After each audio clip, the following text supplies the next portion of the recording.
माँ बहनों से बार बार कहता हूँ, ये जलसे हैं, ये कुरान और हदीस के नाम पर कायम होते हैं। इन जलसों के तकद्दुस को पामाल न करो। जवान जवान लड़कियां सज धज करके, मेकअप करके, संवर करके इन जलसों में आ रही हैं, और उबाश और बदमाश किस्म के लड़के रास्तों पर घूम रहे हैं। मेरे भाइयों, अगर जलसों का यही मकसद है तो अल्लाह के वास्ते इन जलसों को बंद कर दीजिए। वमन आरज़ा अन ज़िक्री फ़इन्न लहू मईशतन ज़न्का, जो हमें याद नहीं करेगा, जिसकी जिंदगी में सब कुछ होगा लेकिन अल्लाह नहीं होगा, उसकी जिंदगी को हम बेचैनी वाली जिंदगी बना देंगे। वो करोड़ों और लाखों कमाएगा लेकिन उसके घर में चैन न होगा। सास बहू के झगड़े उसके घर में होंगे, भाई भाई के झगड़े उसके घर में होंगे, उसके घर में ननद भाभी के झगड़े होंगे, उसके घर में देवरानी जेठानी के झगड़े होंगे, उसके घर में न चैन होगा न सुकून होगा, उसके बच्चे बीमार होंगे जो हमको याद नहीं करेगा। फ़इन्न लहू मईशतन ज़न्का, उसकी जिंदगी बेचैनी वाली बन जाएगी।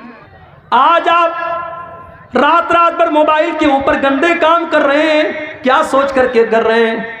अभी तो जवानी के दिन है, अभी तो जिस्म के अंदर ताकत है। जब बुढ़ापा आएगा तो हम भी नमाजी बन जाएंगे, हम भी दाढ़ी रख लेंगे, हमारे माथे पर भी सजदे का निशान आ जाएगा। मेरे नौजवान साथियों, क्या आप इस बात की गारंटी दे सकते हैं कि आप बुढ़ापे तक जिंदा ही रहेंगे? ओ लोगों, मौलवी कोई रोबोट तो नहीं होता, मौलवी कोई मशीन तो नहीं होता। उसके पास भी तो ज़रूरतें हो सकती हैं, उसके पास भी तो मजबूरियां हो सकती हैं। तुमने मौलवियों को मशीन समझना क्यों? अल्लाह ने फरमाया कुरान के 18वें पारे में, हत्ता इज़ा जाअहदहुमुल मौत, जब मौत का टाइम आता है इंसान ये कहता है, क़ाल रब्बिरजिऊन, ऐ अल्लाह तू एक मर्तबा मुझे दुनिया में दोबारा लौटा दे, लअल्ली अअमलु सालिहा, ऐ अल्लाह मैं दोबारा दुनिया में जाने का चांस मांग रहा हूँ। इसलिए नहीं कि बेटी की शादी करना है, इसलिए नहीं कि बीवी के नाम बैंक बैलेंस करना है, इसलिए नहीं कि मकान बनवाना है, इसलिए नहीं कि बेटी के जहेज का इंतजाम करना है। माल और औलाद, दो चीजें इंसान की जिंदगी में बड़ी इंपॉर्टेंट है, माल और औलाद। माल के लिए भी इंसान बहुत कुछ करता है, औलाद के लिए भी बहुत कुछ करता है। माल कमाने के लिए इंसान रात दिन एक कर देता है, खून पसीना बहाता है, और औलाद की खुशी के लिए इंसान अपना सब कुछ कुर्बान कर देता है। अल्लाह ताला ने इन दोनों चीजों का नाम लेकर के फरमाया, ला तुल्हिकुम अमवालुकुम वला औलादुकुम अन ज़िक्रिल्लाह, ऐ ईमान वालो, तुम्हें अपने माल से जितनी भी मोहब्बत हो जाए, तुम्हें अपनी औलाद से जितनी भी मोहब्बत हो जाए, ये मोहब्बत तुम्हें अल्लाह से ज़्यादा नहीं होनी चाहिए। कहीं तुम्हारा माल तुम्हें अल्लाह के जिक्र से गाफिल न कर दे, कहीं तुम्हारी औलाद तुम्हें अल्लाह के जिक्र से गाफिल न कर दे।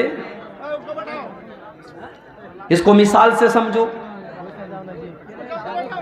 आपने मार्केट में दुकान खोली है, असर की अजान का टाइम है, हय्या अलस सलाह की आवाज आ रही है, अल्लाह के जिक्र की तरफ आपको बुलाया जा रहा है, नमाज की तरफ बुलाया जा रहा है, कामयाबी की तरफ बुलाया जा रहा है।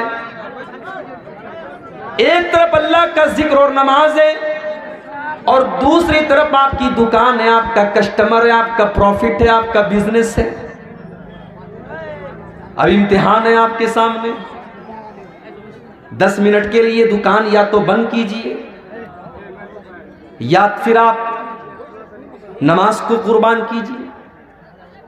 अब यही कसौटी आपके सामने आ गई। अब कुरान की इस आयत को आप अपने सामने रखिए, या अय्युहल्लज़ीना आमनू ला तुल्हिकुम अमवालुकुम, ऐ ईमान वालो, तुम्हारा माल बहुत जरूरी है तुम्हारे लिए, बहुत इंपॉर्टेंट है तुम्हारे लिए, मगर अल्लाह के जिक्र से बढ़कर के इंपॉर्टेंट नहीं है।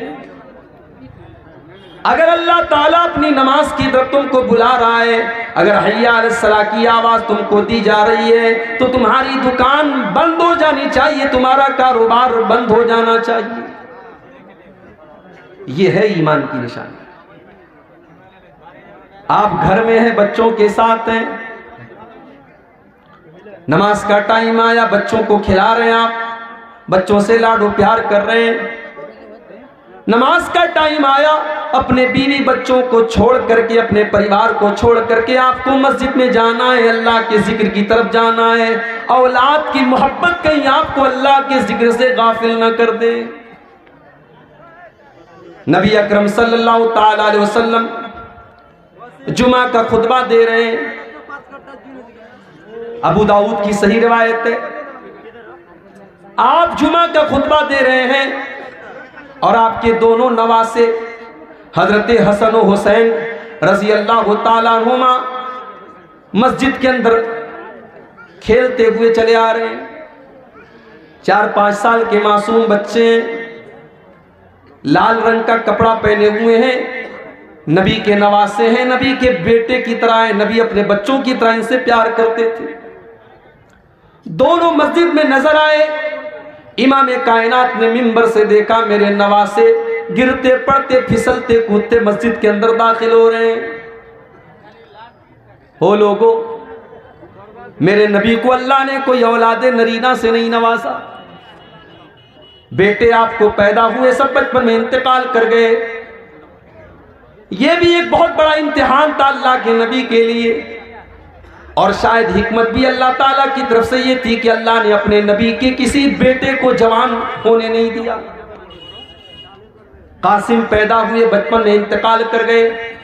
अब्दुल्ला पैदा हुए, बचपन में इंतकाल कर गए। इब्राहिम पैदा हुए, बचपन में इंतकाल कर गए। कोई बेटा आपका जवान न हुआ।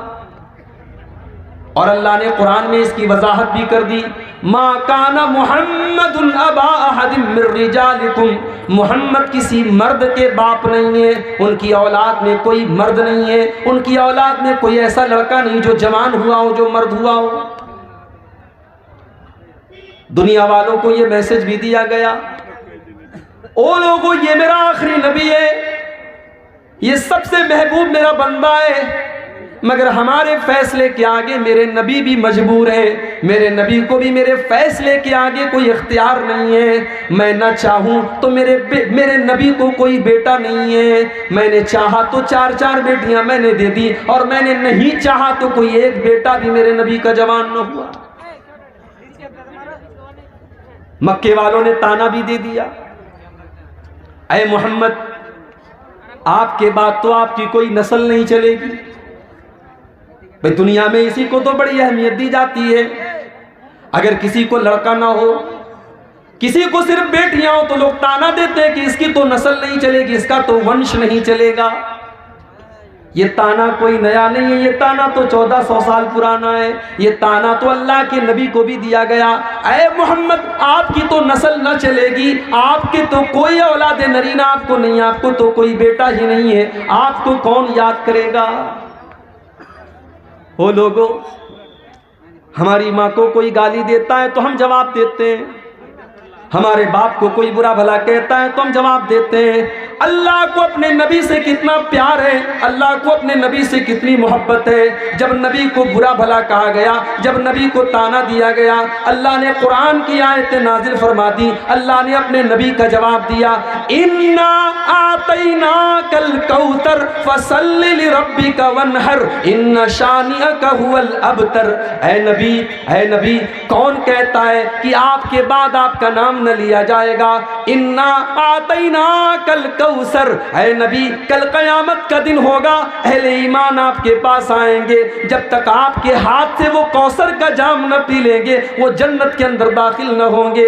इन्ना आतैनाकल कौसर, ऐ नबी, हमने आपको कौसर दिया है। ऐ नबी, आपको जो ये कहता है कि आपके बाद आपका नाम लेने वाला कोई न होगा, ऐ नबी, जाओ उनको सुना दो, जब तक दुनिया में अजान की आवाज जारी रहेगी, जब तक अशहदु अल्ला इलाहा इल्लल्लाह की आवाज बुलंद होती रहेगी, तब तक इस दुनिया के अंदर, आसमान के अंदर, जमीन के अंदर अशहदु अन्ना मुहम्मदुर रसूलुल्लाह की आवाज भी बुलंद होती रहेगी। इन्ना आतैनाकल कौसर, ऐ नबी, हमने आपको बहुत भलाइयों से नवाजा है, हमने आपको कौसर से नवाजा है। फसल्लि लिरब्बिका वनहर, आप अपने रब के लिए नमाज पढ़िए, कुर्बानी कीजिए। इन्ना शानिअका हुवल अबतर, ऐ नबी जो लोग आपके दुश्मन हैं कल उनका कोई नाम लेने वाला न होगा, कल अबू जहल का कोई नाम लेने वाला न होगा, कल अबू लहब को कोई याद करने वाला न होगा, लेकिन ऐ नबी आपके ऊपर जान छिड़कने वाले, आपके लिए जान देने वाले, आपके लिए जान लुटाने वाले और आपका कलमा पढ़ने वाले करोड़ों की तादाद में होंगे। इन्ना शानिअका हुवल अबतर, आपका दुश्मन ही नस्ल कटा हुआ है, आपके दुश्मन की दुम कटी हुई है। बेटा नहीं अल्लाह के नबी, लेकिन हां अल्लाह के नबी हमारे लिए बाप की तरह है। अल्लाह के नबी ने सही हदीस में फरमाया कि मैं अपनी उम्मत के लिए बाप की तरह, रूहानी औलाद अल्लाह के नबी की आपकी उम्मत है जो करोड़ों की तादाद, बेटा लेकिन कोई नहीं। अब नवासे जो नबी के हैं वो नबी के बेटों से कम नहीं है। नबी अकरम खुतबा दे रहे हैं, नवासे नजर आए, आप मिंबर से उतरे, अपने दोनों नवासों को गोद में लिया और आपने फरमाया, ओ लोगो, मेरा अल्लाह कुरान में कहता है इन्नमा अमवालुकुम व औलादुकुम फितना, ऐ ईमान वालो तुम्हारा माल तुम्हारे लिए फितना है, तुम्हारी औलाद तुम्हारे लिए फितना है। मैं अपने इन दोनों नवासों को देख करके बर्दाश्त न कर पाया, जब तक मैंने अपना खुतबा न रोक लिया, मैं मिंबर से उतर न गया, जब तक इनको अपनी गोद में न ले लिया, इनको चूम न लिया, इनको प्यार न कर लिया, मुझे चैन न मिला। तो माल और औलाद, ये दो चीजें इंसान की जिंदगी में बड़ी इंपॉर्टेंट है। इंसान हराम का रास्ता क्यों अपनाता है? मेरे नौजवान साथियों, यह अलग बात है कि जब आप जवान हो जाते हैं तो आपको अपने बूढ़े बाप की पेशानी पर बुढ़ापे की लकीरें बुरी लगने लगती हैं, मगर कभी गौर करना कि अपने बच्चों के लिए माँ बाप क्या क्या करते हैं। कितने तो ऐसे माँ बाप हैं जो अपने बच्चों की खुशी के लिए गलत रास्ता भी अपनाने लगते हैं, हालांकि वो जायज़ नहीं है, हराम है, लेकिन अपने बच्चों की खुशी के लिए माँ बाप कभी कभी हराम और नाजायज़ रास्ता भी अपनाने लगते हैं। अल्लाह ने फरमाया, या अय्युहल्लज़ीना आमनू ला तुल्हिकुम अमवालुकुम वला औलादुकुम अन ज़िक्रिल्लाह, तुम्हें माल से जितनी भी मोहब्बत हो जाए, लेकिन माल के चक्कर में कभी तुम अल्लाह के जिक्र को मत छोड़ना। 2017 की बात है, अल्लाह ने सऊदी अरब जाने का मौका दिया। मदीना के अंदर में असर की नमाज का टाइम था। अजान के 10 मिनट पहले मस्जिद नबवी से वॉकिंग डिस्टेंस पर एक नकाब की दुकान पर गया। नकाब खरीदा, मैंने सेलेक्ट कर लिया, पसंद कर लिया, रेट भी तय हो गया। मैं पैसा देने वाला हूं, नकाब देने वाला नकाब देने वाला है। बगल में मस्जिद नबवी के लाउड स्पीकर से अजान की आवाज आने लगी, अल्लाहु अकबर अल्लाहु अकबर। दुकानदार ने काउंटर बंद कर दिया, पर्दे गिरा दिए, कहा शेख साहब बाद में आइएगा। मैंने कहा भाई मेरे अजान हो रही है, अभी तो जमात में 10 मिनट का टाइम है, अभी कोई मसला नहीं है, तुम पैसा ले लो, सामान दे दो। कहा नहीं, अजान हो चुकी है, इस बात की इजाजत नहीं है कि हम अजान होने के बाद कोई सौदा सलफ करें। आप नमाज के बाद आइए, दुकान मेरी खुली रहेगी, आपको सामान मिल जाएगा। अल्लाह की कसम, उस दुकानदार ने पैसा मेरी जेब में मौजूद है, उसने पैसा न लिया, उसने सामान न दिया। अजान की आवाज सुनने के बाद, ओ लोगो, आज सऊदी अरब के लोग बहुत बुराइयां करते हैं। अल्लाह की कसम, अपनी तमाम कमियों और कोताहियों के बावजूद आज भी इस्लाम अगर अपनी सच्ची हालत में पूरी कायनात के अंदर कहीं मौजूद है तो आपको उस मक्का मदीना की सरजमीन पर मिल जाएगा। अजान हो रही है, दुकान बंद, कोई सौदा नहीं होगा।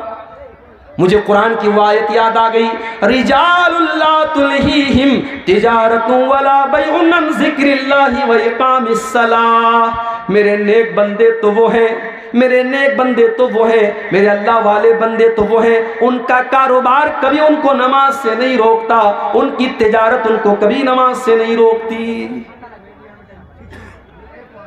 सीमांचल के जलसे मैं बहुत बोल चुका हूं, चैनल वालों से भी कई बार कहा है कि भाइयों इन जलसों को की शक्ल मत बिगाड़ो। आपसे भी बार बार कहता हूं कि इन जलसों की शक्ल न बिगाड़ो। माँ बहनों से बार बार कहता हूं, ये जलसे हैं, ये कुरान और हदीस के नाम पर कायम होते हैं। इन जलसों के तकद्दुस को पामाल न करो। जवान जवान लड़कियां सज धज करके, मेकअप करके, संवर करके इन जलसों में आ रही हैं और उबाश और बदमाश किस्म के लड़के रास्तों पर घूम रहे हैं। मेरे भाइयों, अगर जलसों का यही मकसद है तो अल्लाह के वास्ते इन जलसों को बंद कर दीजिए। क्या हो रहा है मेरे भाई, जलसों के नाम पर क्या क्या हो रहा है हमारे यहाँ, क्या क्या खुराफात हो रही है। इतने जलसे हो रहे हैं मगर हमारा नौजवान नमाज से आज भी दूर है। अल्लाह ने फरमाया, ला तुल्हिकुम अमवालुकुम वला औलादुकुम अन ज़िक्रिल्लाह। माल के चक्कर में तुम अल्लाह को भूल न जाना, औलाद के चक्कर में तुम अल्लाह को भूल न जाना। और आज अगर कोई अल्लाह को भूल गया, उसकी जिंदगी में सब कुछ है, अल्लाह नहीं है, अल्लाह का जिक्र नहीं है, नमाज नहीं है, अल्लाह को याद नहीं करता है, तो दुनिया में तो जो होगा होगा, आखिरत में क्या होगा। वमन आरज़ा अन ज़िक्री फ़इन्न लहू मईशतन ज़न्का। जो हमें याद नहीं करेगा, जिसकी जिंदगी में सब कुछ होगा लेकिन अल्लाह नहीं होगा, उसकी जिंदगी को हम बेचैनी वाली जिंदगी बना देंगे। वो करोड़ों और लाखों कमाएगा लेकिन उसके घर में चैन न होगा। सास बहू के झगड़े उसके घर में होंगे, भाई भाई के झगड़े उसके घर में होंगे, उसके घर में ननद भाभी के झगड़े होंगे, उसके घर में देवरानी जेठानी के झगड़े होंगे, उसके घर में न चैन होगा न सुकून होगा, उसके बच्चे बीमार होंगे जो हमको याद नहीं करेगा। फ़इन्न लहू मईशतन ज़न्का। उसकी जिंदगी बेचैनी वाली बन जाएगी। वनहशुरुहु यौमल क़ियामति आमा। और कल क़यामत के दिन में ऐसे इंसान को अंधा बना करके उठाएंगे। क़ाल रब्बि लिमा हशरतनी आमा। वो कहेगा, अल्लाह मैं तो दुनिया में अच्छा खासा देखा करता था, मैं आज अंधा कैसे हो गया। अल्लाह फरमाएगा, कदालिका तत्का आयातुना फनसीतहा व कदालिकल यौम तुनसा। मेरे बंदे, तेरे सामने कुरान की आयतें पढ़ी गई, तेरे सामने नमाज की अहमियत बताई गई, तेरे सामने बेहयाई की बुराई की गई, मगर तू बेहयाई के काम करता रहा, तू नमाज को छोड़ता रहा, तू अल्लाह की याद से गाफिल रहा। जब तू दुनिया में अंधा बन गया तो आज हमने तुझको अंधा बना दिया। तो ये पहली आयत है कि अपने माल और औलाद के चक्कर में अल्लाह को मत भूलो।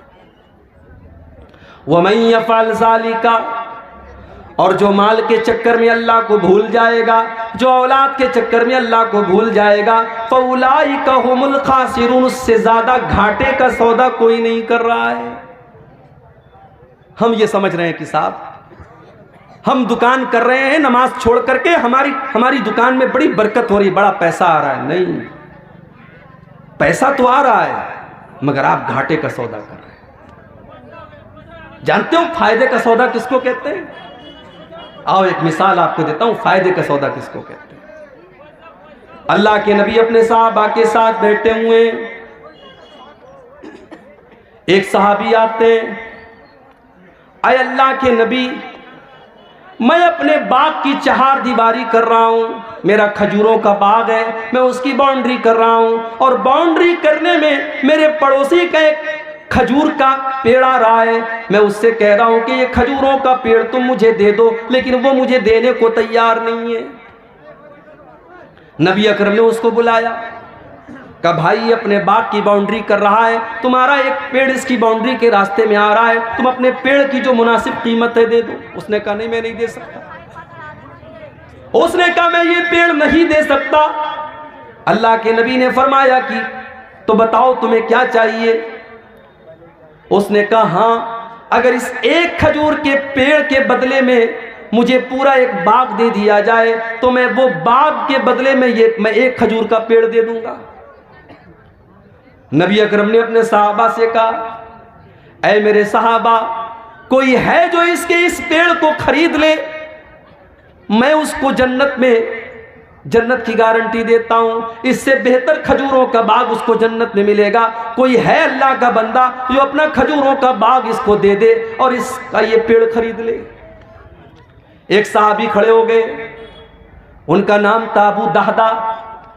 उन्होंने कहा, अल्लाह के नबी, मेरा एक बहुत बड़ा खजूरों का बाग है, मैं आपको गवाह बना करके कहता हूं कि मैं अपना खजूरों का बाग इसको दे रहा हूं, और इसका वो एक खजूर का पेड़ मैं लेकर के अपने इस सहाबी भाई को दे रहा हूं। सौदा डन हो गया। अबू दादा दौड़े दौड़े घर आए। उनकी बीवी उसी बाग में गई हुई थी। मुस्नद अहमद के अल्फाज हैं, हजरत अबू दादा बाग के दरवाजे पर पहुंचे और बीवी को आवाज दी, ऐ उम्मे दादा, ऐ मेरी बीवी, तुम जल्दी से इस बाग से निकल जाओ, ये बाग मैंने अल्लाह की राह में दे दिया है। ऐ मेरी बीवी, मैंने एक खजूर के पेड़ के बदले में इस बाग को खरीद लिया है, इस बाग को बेच दिया है, और मुझे अल्लाह के नबी ने इस पर जन्नत में इससे बेहतरीन बाग की गारंटी दी है। आज के दौर की औरतें होती तो शौहर की ये बात सुनकर के 4 बातें सुनाती कि आपसे बड़ा बेवकूफ कोई नहीं देखा, आपसे बड़ा स्टूपिड कोई नहीं देखा कि आप एक पेड़ के बदले आप इतना बेहतरीन बाग आप बेच करके चले आए। आज की औरतें होती तो 4 ताने मार देती। लेकिन मेरी प्यारी माओ बहनों, नबी की सहाबियात की जिंदगी भी क्या जिंदगी थी। उम्मे दादा उस बाग से निकलती हैं और अपने शौहर से कहती हैं, ऐ मेरे शौहर, आपने बड़े फायदे का सौदा किया है, आपने बड़े मुनाफे का सौदा किया है, आपने जन्नत के बाग के बदले अपने बाग को दे दिया है, आपने कोई घाटे का सौदा न किया। ये थे साहबा। एक और साहबी थे, उनका नाम था सुहैब रूमी। हमारे यहाँ शेरशाबादी चलता है, अंसारी चलता है। इसी बिहार में दरभंगा में एक गांव है, वहां सड़क में दीवार बनी है, एक तरफ से अंसारियों का रास्ता, एक तरफ से शेख का रास्ता है। अंसारी के रास्ते से शेख नहीं जा सकता, शेख के रास्ते से अंसारी नहीं जा सकता।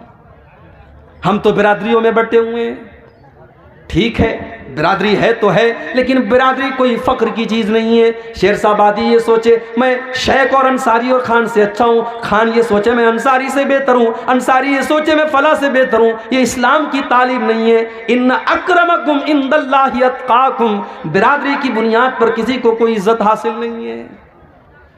नबी के सहाबा में आप देखें वैरायटी है सहाबा। सलमान फारसी ईरान के रहने वाले, सुहैब रूमी रूम के रहने वाले, इसी तरीके से हजरत बिलाल हबशा के रहने वाले।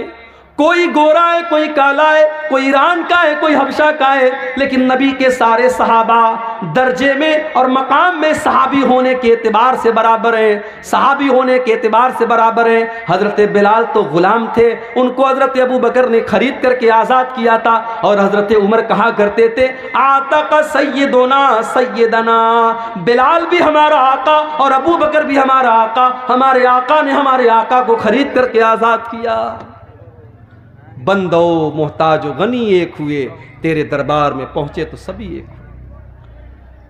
अगर अल्लाह ने आपको तौफीक दी होगी, आपने हज किया होगा, आपने उम्रा किया होगा, आपने देखा होगा कि अल्लाह के घर का तवाफ करने में गोरे और काले का कोई फर्क नहीं, अंसारी और शेरशाबादी का कोई फर्क नहीं, अमीर और गरीब का कोई फर्क नहीं, सारे के सारे लोग एक ही आवाज दे रहे हैं, लब्बैक अल्लाहुम्मा लब्बैक की सदाएं दे रहे हैं। एक ही आवाज है, एक ही ड्रेस कोड है, एक ही घर का तवाफ कर रहे हैं, और एक ही मकसद है कि अल्लाह राजी हो जाए। सुहैब रूमी रजी अल्लाह तआला अन्हु रूम के रहने वाले थे, गुलाम बनकर के मक्का में आए, किसी ने आज़ाद कर दिया, बिजनेस करने लगे। अल्लाह ने तिजारत में बरकत रखी है, तिजारत में बरकत है। उलमा कहते हैं कि सबसे बेहतरीन पेशा खेती करना है, और खेती करने के बाद सबसे बेहतरीन पेशा तिजारत है। तिजारत में अल्लाह ने बहुत बरकत रखी है। हजरत सुहैब रूमी रजी अल्लाह तआला उन्होंने तिजारत की, बिजनेस किया, और अल्लाह ने बरकत दी, बहुत पैसा कमाया उन्होंने। नबी अकरम के ऊपर ईमान लाए, सहाबी हो गए। फिर एक ऐसा मौका आया कि अल्लाह के प्यारे नबी मदीना चले गए। सुहैब रूमी अभी मक्का में ठहरे हुए हैं, उनको अपना कारोबार भी देखना है, अपने घर वालों को भी देखना है। सुहैब रूमी रजी अल्लाह तआला अन्हु अपने सारे बिजनेस का सेटअप करते हैं, सारे माल को इकट्ठा करते हैं और तैयारी करते हैं मदीना जाने की। सामान पैक कर लिया, ऊंट तैयार हो गया। सुहैब रूमी मक्का से निकलने लगे। मक्का के काफिरों ने ऊंट की नकेल पकड़ी। कहां जा रहे हो? कहा मैं मदीना जा रहा हूं, यस्रिब जा रहा हूं, अपने नबी के पास जा रहा हूं। मक्का वालों ने कहा सुहैब हम तुम्हें मदीना न जाने देंगे, तुमने सारी जिंदगी मक्का में रह करके पैसा कमाया और आज चाहते हो कि अपनी सारी कमाई लेकर के तुम मदीना चले जाओ। ऐ सुहैब हम कभी ऐसा न होने देंगे। कहा फिर क्या करते हो? कहा हमारे पास बस एक ही ऑप्शन है, तुम अपना सारा माल हमको दे दो, हम तुम्हें मदीना जाने दे देंगे। हो लोगों, माल बड़ी अहम चीज है मगर अल्लाह से बढ़कर के नहीं है, रसूल से बढ़कर के नहीं है। सुहैब रूमी रजी अल्लाह ताला अन्हु ने एक सेकंड भी नहीं लिया फैसला करने में। कहा मक्का वालों अगर ये बात है ले लो मेरा ये सारा माल, सारी जिंदगी की गाड़ी कमाई उनके हवाले कर दिया और खाली हाथ हजरत सुहैब रूमी मदीना चले आए। जब मदीना पहुंचे, फजर की नमाज का टाइम था, अल्लाह के प्यारे नबी नमाज पढ़ा रहे थे। सुहैब रूमी आते हैं और नमाज में शामिल हो जाते हैं। नबी अकरम ने सलाम फेरा, अपने सहाबी पर नजर पड़ी, अल्लाह के नबी खड़े हो गए, अपने सहाबी को गले लगाया। अल्लाह की तरफ से अल्लाह के नबी को बता दिया गया था सारा मामला। नबी ने पहला लफ्ज जो कहा, आपने फरमाया ऐ सुहैब रबिहतल भैया, रबिहतल भैया, ऐ सुहैब तूने बड़े फायदे का सौदा किया है, तूने कोई घाटे का सौदा न किया, तूने सारी जिंदगी की कमाई को ठोकर मार करके अल्लाह के दीन के लिए तूने कुर्बान कर दिया। ऐ सुहैब तूने बड़े फायदे का सौदा किया है। आज तो करोड़ों कमाने वाला, लाखों कमाने वाला मस्जिद के अंदर जब चंदा देने की बात आती है तो 5 का सिक्का तलाश करता है, 10 की नोट तलाश करता है। बीवी के लिए शॉपिंग करने के लिए 2000 की नोट निकालता है, बच्चों के शौक के लिए 500 की नोट निकालता है। और बेचारी मस्जिद और मदरसा एक ऐसी चीज है, वहां 10 की नोट आपको ज्यादा मिलेगी। ये हमारे दिल का हाल है मेरे भाई। ला तुल्हिकुम अमवालुकुम वला औलादुकुम अन ज़िक्रिल्लाह। ऐ ईमान वालो, अपने माल के चक्कर में तुम अल्लाह को भूल न जाना, अपनी औलाद के चक्कर में तुम अल्लाह को भूल न जाना। अगर ऐसा करोगे फउलाइका हुमुल खासिरून, तो तुमसे ज्यादा घाटे में कोई न होगा। एक आयत का मतलब मैंने समझा दिया, अब दूसरी आयत का मतलब समझ करके बात खत्म करेंगे हम। वअन्फिकू मिम्मा रज़क़नाकुम मिन क़ब्लि अन यातिया अहदकुमुल मौत। और ऐ ईमान वालो, जो रोजी हमने तुमको दी है उसमें से खर्च करो, सदका करो, ज़कात दो, गरीबों को दो, यतीमों को दो, मदरसों में दो, मस्जिदों में दो, अल्लाह की राह में खर्च करो। कब खर्च करो? कब खर्च करो? बाप मर गया, बाप के मरने के बाद बेटा मस्जिद में चंदा दे रहा है, मैं इसको नाजायज नहीं कहता मेरे भाई, जायज है, मगर बेहतर ये होता कि बाप अपनी जिंदगी में खुद सदका दे करके जाए। माँ का इंतकाल हो गया, माँ जिंदा थी तो माँ के ऊपर आप 10 रुपया खर्च करने के लिए तैयार नहीं थे। माँ का इंतकाल हो गया, आप उसकी तरफ से लाखों अल्लाह के घर में दे रहे हैं, ये कोई अच्छी अलामत नहीं है। बेहतर ये होता कि माँ की जिंदगी में आप माँ की कदर करते। वअन्फिकू मिम्मा रज़क़नाकुम, ऐ ईमान वालो, जो रोजी हमने तुमको दी है तुम उसमें से खर्च करो। मिन क़ब्लि अन यातिया अहदकुमुल मौत, मौत के आने से पहले। अब ये मौत कब आएगी कोई नहीं जानता, कोई नहीं जानता कि मौत कब आएगी। मेरे नौजवान साथियों, आज आप रात रात भर मोबाइल के ऊपर गंदे काम कर रहे हैं, क्या सोच करके कर रहे हैं? अभी तो जवानी के दिन है, अभी तो जिस्म के अंदर ताकत है, जब बुढ़ापा आएगा तो हम भी नमाजी बन जाएंगे, हम भी दाढ़ी रख लेंगे, हमारे माथे पर भी सजदे का निशान आ जाएगा। मेरे नौजवान साथियों, क्या आप इस बात की गारंटी दे सकते हैं कि आप बुढ़ापे तक जिंदा ही रहेंगे? अरे बुढ़ापा तो बहुत दूर की बात है, बुढ़ापा तो बहुत दूर की बात है। आप तो इस बात की गारंटी भी नहीं दे सकते कि कल की सुबह का सूरज आप देखेंगे। हमारे बड़े अच्छे दोस्त थे, नौजवान आलिम दीन थे, बिहार और झारखंड में हम लोगों ने साथ में प्रोग्राम भी किया था।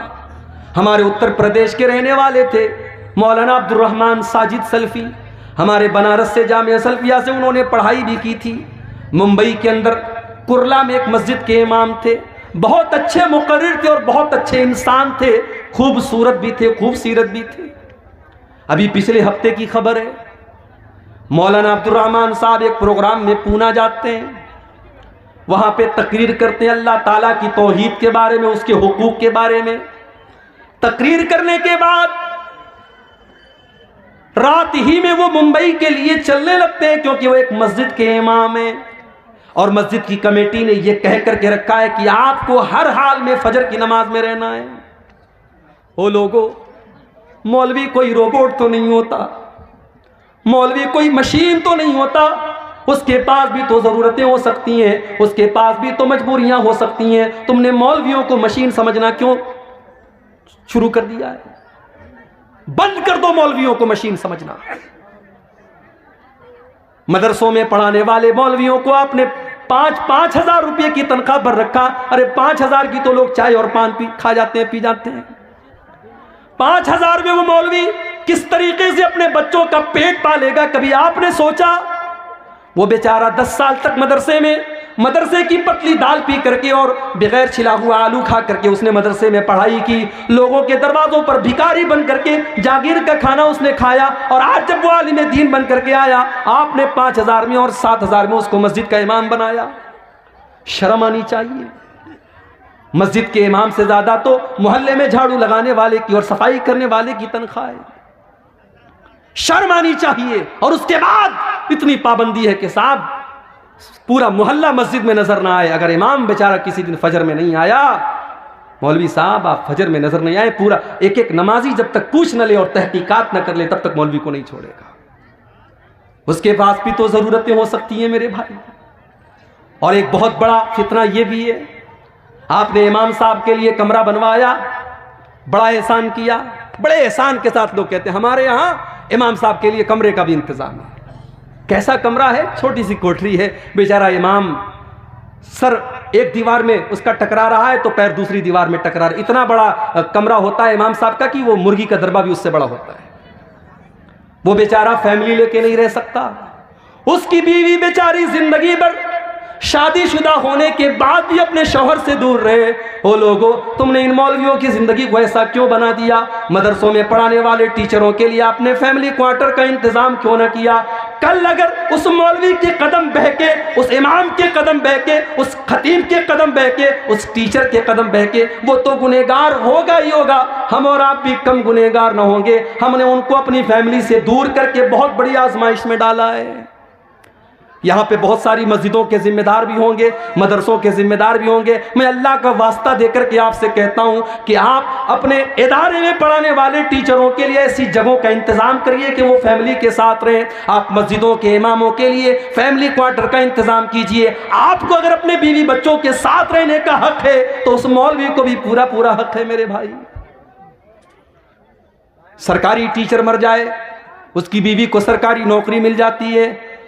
सरकारी टीचर मर जाए, 60 साल की सर्विस पूरा करने के बाद मर जाए तो उसके परिवार को पेंशन मिलती है। सारी जिंदगी मिंबर पर चढ़ करके अल्लाह रसूल का दर्स देने वाला मौलवी मर जाए, उसके कफन का भी कोई इंतजाम करने वाला नहीं, उसके बच्चों की पढ़ाई की कोई खबरगिरी करने वाला नहीं। क्या ये दर्द की बात नहीं है? क्या ये सोचने की बात नहीं है? मेरे भाई, दुनिया की हर कौम अपने गुरु की, अपने टीचर की, अपने उस्ताद की का सम्मान करती है। हमारी कौम तो सबसे ज्यादा मौलवियों के अंदर कीड़ा निकालती है। ठीक है, वो इंसान है, उनके अंदर अच्छे भी लोग हैं, बुरे लोग भी हैं, उनके अंदर कमियां हैं, कोताहियां हैं, मगर ये सोचो कि आज के इस दौर में वही है जो आपको अल्लाह के बारे में बता रहे हैं, रसूल के बारे में बता रहे हैं, जन्नत के बारे में बता रहे हैं, जहन्नम के बारे में बता रहे हैं। अल्लाह की कसम, अगर ये उलमा दुनिया से चले गए, आपको कोई कलमा पढ़ाने वाला, आपको कोई कुरान बताने वाला, आपको कोई अल्लाह के बारे में बताने वाला न मिलेगा। मौलवी बेचारे मर जाते हैं, उनके बाद उनके बच्चों, उनके परिवार का क्या होता है कोई पूछने वाला नहीं। अब्दुल रहमान सलफी साहब, फजर की नमाज पढ़ाना है, बहुत जल्दी है। उन्होंने टैक्सी पकड़ी, मुंबई से, पूना से मुंबई की टैक्सियां चलती हैं, शेयरिंग टैक्सियां। एक टैक्सी में 7 लोग बैठे हैं और टैक्सी ड्राइवर पूरी स्पीड से चला रहा है, क्योंकि उसको रात में 2 ट्रिप करना है, उसको मुंबई से फिर पूना आना है और जल्दी जल्दी सारे पैसेंजर को पहुंचाना है उनकी मंजिल पर। रात के 11-12 बजे के बीच का टाइम है। मुंबई और पूना की हाईवे पर ड्राइवर ने गाड़ी का कंट्रोल खो दिया। गाड़ी बाएं साइड में, बहुत बुरी तरीके से गाड़ी का एक्सीडेंट हुआ और 7 लोगों में से 6 लोग ऑन द स्पॉट मर गए। मेरे भाइयों, मेरे साथियों, क्या मौलाना अब्दुल रहमान सलफी ने यह सोचा होगा कि मैं पूना से तकरीर करने के बाद अपनी बीवी की शक्ल न देख पाऊंगा, अपने बच्चों की शक्ल न देख पाऊंगा? उनका इंतकाल हो जाता है, उनकी लाश की फोटो आती है। अल्लाह की कसम, वो लाश का फोटो देख करके आप जिंदगी का फोटो देखिए और लाश का फोटो देखिए, आपकी आंखों में आंसू आ जाएंगे। खूबसूरत चेहरा है, लहू लुहान हो चुका है, सर पूरा पिचक चुका है और ऑन द स्पॉट उनका इंतकाल हो जाता है। मेरे भाई, ये मौत बड़ी बेरहम होती है, ये मौत बड़ी शफाक होती है। इस मौत को कोई मतलब नहीं कि आपकी बीवी के ऊपर क्या गुजरेगी, आपके बच्चों पर क्या गुजरेगी, आपके बाद आपके घर वालों पर क्या गुजरेगी। इस मौत को इससे कोई मतलब नहीं कि आपने कौन कौन से सपने देखे थे, आपकी जिंदगी का क्या टारगेट था, आपने क्या सोचा था। मौत तो अपने टाइम पर आएगी और आपको लेकर के चली जाएगी।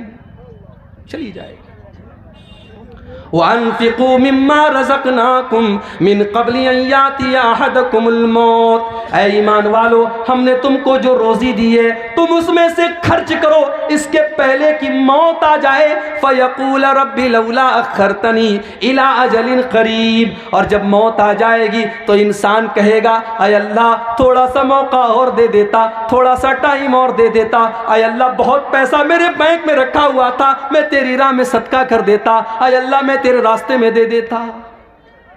अल्लाह। लेकिन मौत के बाद सिवाय पछताने के हमारे हाथ में कुछ नहीं आएगा। मौत के बाद इंसान दोबारा दुनिया में आने की तमन्ना करेगा, लेकिन बहुत सारी आरज़ुएं ऐसी होती है जो कभी पूरी नहीं हो सकती। मरने के बाद कभी दुनिया में कोई वापस नहीं आया है। कभी रात में कमरे में आप लेटे हों और लाइट चली जाए तो औरतें तो डर जाती हैं, बच्चे डर जाते हैं, बिल्कुल अंधेरा हो जाता है, हम भी डर जाते हैं। इंसान बिल्कुल अंधेरा हो जाए तो इंसान सोचने लगता है कहां जाए, दरवाजा किधर है, स्विच किधर है, सामान किधर है, इंसान सोचने पर मजबूर हो जाता है।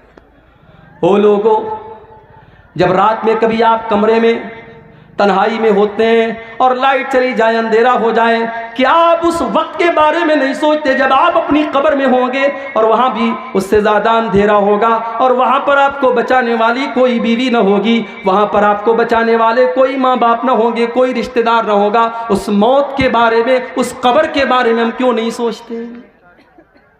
उस मौत के बारे में हम क्यों नहीं सोचते? मौत के आने के बाद इंसान ये तमन्ना करेगा कि काश हमें दोबारा दुनिया में आने का मौका दे दिया जाए। अल्लाह ने फरमाया कुरान के 18वें पारे में, हत्ता इज़ा जाअ अहदहुमुल मौत, जब मौत का टाइम आता है इंसान ये कहता है, क़ाल रब्बिरजिऊन, ऐ अल्लाह तू एक मर्तबा मुझे दुनिया में दोबारा लौटा दे, लअल्ली अअमलु सालिहा, ऐ अल्लाह मैं दोबारा दुनिया में जाने का चांस मांग रहा हूं। इसलिए नहीं कि बेटी की शादी करना है, इसलिए नहीं कि बीवी के नाम बैंक बैलेंस करना है, इसलिए नहीं कि मकान बनवाना है, इसलिए नहीं कि बेटी के जहेज का इंतजाम करना है। आज कितने बूढ़े बाप हैं, जवान बेटियां उनके घर में खूबसूरत भी हैं, दीनदार भी हैं, नमाजी भी हैं, कुरान भी पढ़ने वाली हैं, मगर पूरे गांव में कोई उनसे रिश्ता करने वाला नहीं है, क्योंकि उस गरीब के पास अपनी बेटी को बेचने के लिए पैसा नहीं है। हो लोगों, आज हमने ऐसा माहौल बना दिया कि आज बेटियों का सौदा होता है। जितना क्वालिफाइड दामाद हो, सरकारी नौकरी वाला दामाद है तो अलग कीमत है, अच्छा बिजनेस वाला दामाद है तो अलग कीमत है। आज हमने दामादों की कीमतें बना कर रख दी। आज तो हम अपनी बेटियों का सौदा कर रहे हैं, सौदा हो रहा है। और कौन कर रहा है? अहले हदीस कर रहा है। बड़े फख्र से हम कहते हैं कि साहब सीमांचल में कौम ऐसी भी है कि पूरी कौम अहले हदीस है। कभी हम कहते हैं, दूसरी जगहों पर बात निकलती है कि कटिहार से लेकर के किशनगंज तक चले जाओ, अररिया से फॉरबिसगंज से लेकर के आप पूर्णिया के तमाम इलाकों को देखो, बड़ी तादाद में एक ऐसी कौम रहती है जो सबकी सब अहले हदीस है। मगर अहले हदीस का मतलब सिर्फ सीने पर हाथ बांधना तो नहीं होता है मेरे भाई। अहले हदीस का मतलब सिर्फ नमाज में जोर से आमीन कहना तो नहीं होता है। अहले हदीस का मतलब होता है कुरान और हदीस पर चलने वाला। और अल्लाह की कसम, जो कुरान और हदीस पर चलेगा वो जहेज की डिमांड तो नहीं करेगा, वो जहेज का लेन देन तो नहीं करेगा जो आज हमारे यहाँ हो रहा है। बेटियों का सौदा हो रहा है और आज हमने ऐसे हालात पैदा कर दिए कि बेटी पैदा होती है तो ना चाह करके भी बाप की पेशानी पर बल पड़ जाता है कि ये कैसी मुसीबत मेरे पास आ गई। इसको पढ़ाना भी होगा, ये जवान होगी तो जमाने की गंदी नजरों से इसको बचाना भी होगा। जब ये जवान होगी तो इसको जमाने की गंदी नजरों से बचाना भी होगा, इसको बेपर्दगी से भी बचाना होगा, इसको बेहयाई से भी बचाना होगा, इसके दुपट्टे का भी ख्याल करना पड़ेगा, इसके कपड़े का भी ख्याल करना पड़ेगा।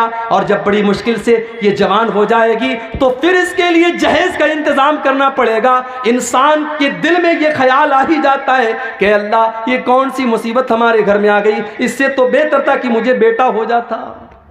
हमने ये हालात बना दिए, हमने ये हालात बना दिए। वरना बेटियां तो रहमत होती हैं, बेटियां तो अपने माँ बाप के लिए जन्नत की खुशखबरी लेकर के आती हैं। अल्लाह के नबी फरमाते हैं मनिब्तुलिया मिन हाज़िहिल बनाति शैअन कुन्न लहू सित्रम मिनन नार। जिसको अल्लाह ताला बेटी दे दे और बेटी के इम्तिहान में वो खरा उतर जाए, वो बेटियां अपने माँ बाप को जहन्नम की आग से बचाएंगी। एक हदीस में अल्लाह के नबी ने फरमाया मन आला जारियतैनि हत्ता तबलुगा। जिसको अल्लाह ने 2 बेटियां दे दी और दोनों बेटियों की उसने अच्छी परवरिश कर ली, दोनों बेटियां जवान हो गई। अच्छा, लोग कहते हैं ना बेटियां पराया धन होती हैं, लोग ऐसा बोलते हैं। माफ कीजिएगा, ये हिंदुस्तान का कल्चर होगा, ये हमारे गैर मुस्लिम भाइयों का कल्चर होगा। बेटियां पराया धन नहीं होती, बेटियां अपना धन होती हैं, बेटियां अपना धन होती हैं। और हमने देखा है कि माँ बाप आखिरी सांसें ले रहे हैं और उसी घर में रहने वाला जवान बेटा एक बार पलट करके बाप की और माँ की हाल चाल नहीं लेता है, और बेटी बेचारी ससुराल से दौड़ी दौड़ी आती है और माँ के बगल में बैठकर और बाप के बगल में बैठकर उनकी सेवा करती, उनकी खिदमत करती है।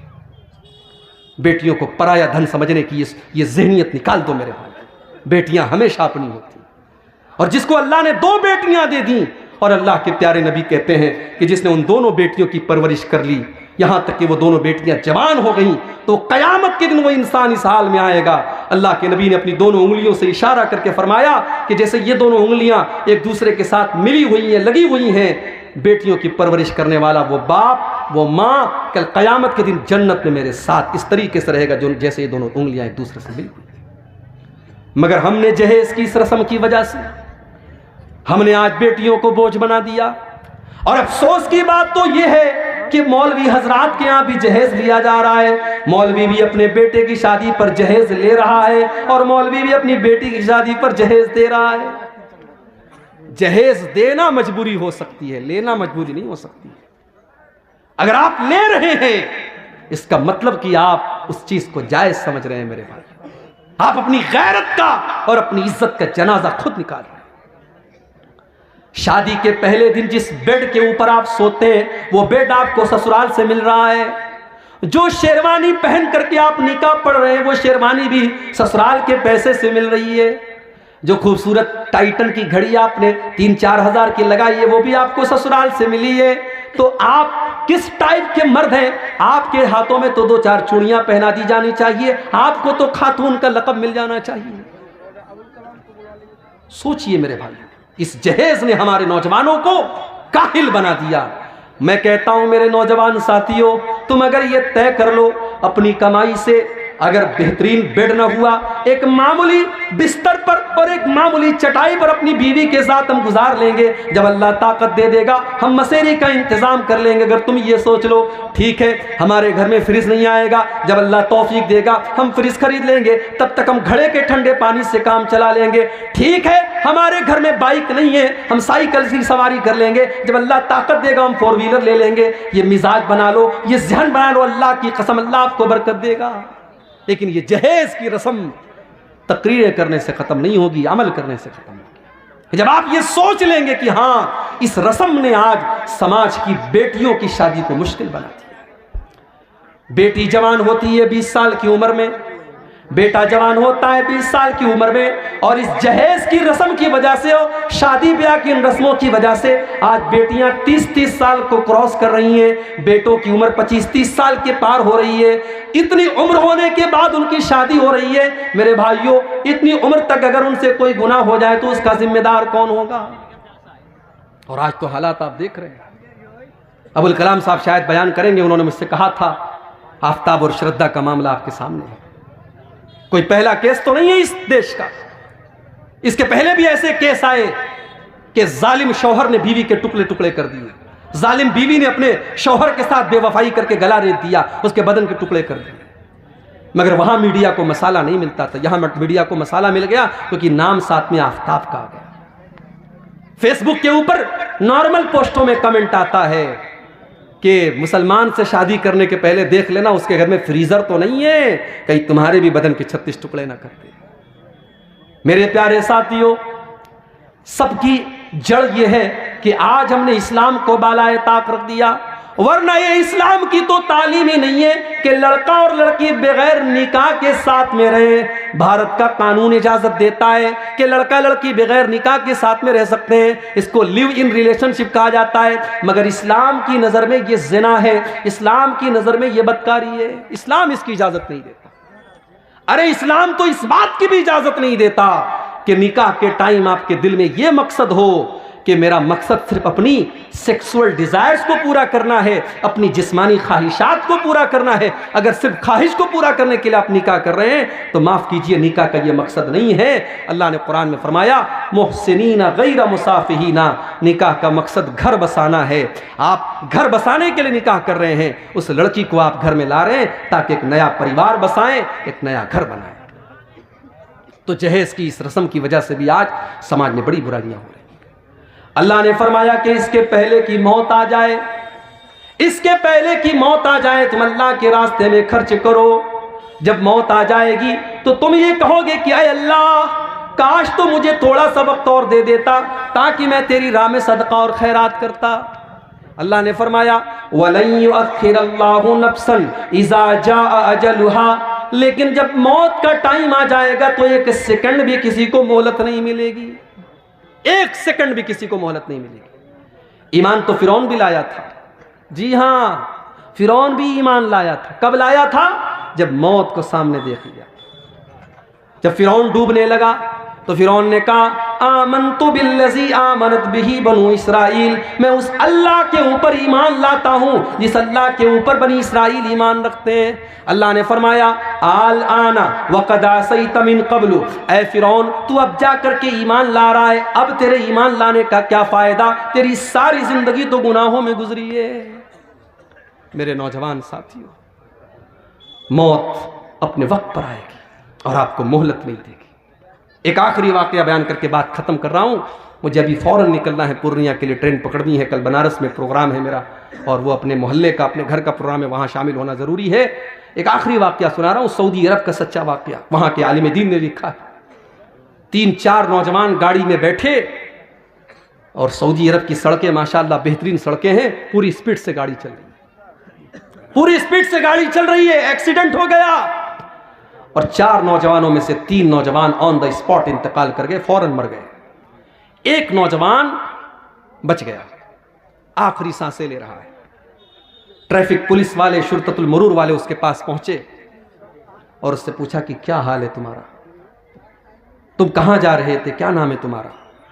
उस नौजवान के मुंह से बस एक ही लफ्ज निकलता है अनफी सकर, अनफी सकर, अनफी सकर, मैं सकर में हूं, मैं सकर में हूं, मैं सकर में हूं।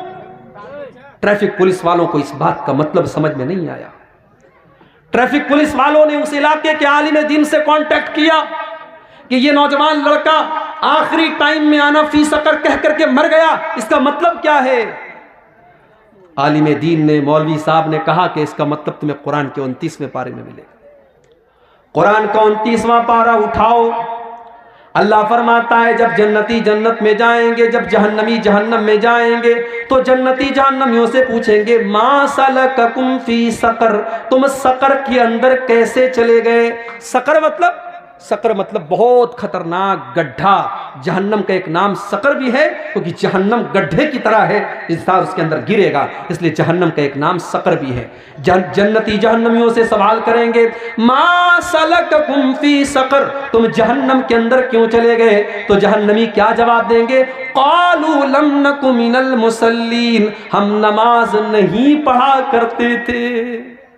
आलिम दीन ने कहा ये नौजवान नमाज नहीं पढ़ता था और मरने के टाइम अल्लाह ताला ने ऐसा मंजर उसको दिखाया कि उसने महसूस किया कि वो जहन्नम की आग में जल रहा है, इसलिए वो ये कह करके दुनिया से गया कि अना फी सकर, अना फी सकर, मैं सकर में हूँ, मैं सकर में। मेरे अजीज़ों, मेरे नौजवान साथियों, बड़े दर्द के साथ आपसे गुजारिश करता हूँ कि अपनी जवानी का मिस यूज़ करना बंद कर दो, ये मोबाइल का गलत इस्तेमाल करना बंद कर दो। दो चीज़ों की गारंटी ले लो, दो चीज़ों की गारंटी ले लो। अपने नौजवान भाइयों से भी कहता हूँ, अपनी माँ बहनों से भी कहता हूँ, अल्लाह के नबी ने फरमाया दो चीज़ों की मुझे गारंटी दे दो, मैं तुम्हें जन्नत की गारंटी देता हूँ। अज़मन लकुमुल जन्ना, दो चीज़ों की गारंटी दे दो, मैं जन्नत की गारंटी देता हूँ। एक ज़ुबान की गारंटी दे दो, ज़ुबान की गारंटी दे दो कि ज़ुबान का गलत इस्तेमाल नहीं करेंगे, झूठ नहीं बोलेंगे, गीबत नहीं करेंगे, चुगली नहीं करेंगे, गंदी बातें मुंह से नहीं निकालेंगे।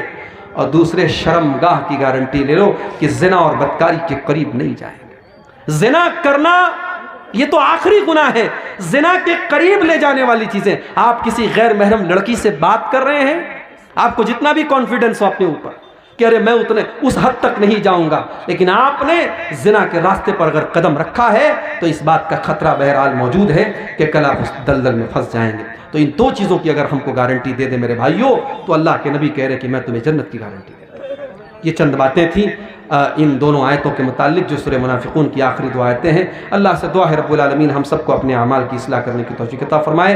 रब्बुल आलमीन हमारे नौजवानों की, हमारे माओ बहनों की खास तौर से इस्लाह फरमाए, जब तक हमें दुनिया में ज़िंदा रखे, इस्लाम पर ज़िंदा रखे, और हम सब का खात्मा ईमान पर हो, आमीन। व आखिर दावाना अनिल हम्दुलिल्लाहि रब्बिल आलमीन। वस्सलामु अलैकुम व रहमतुल्लाह।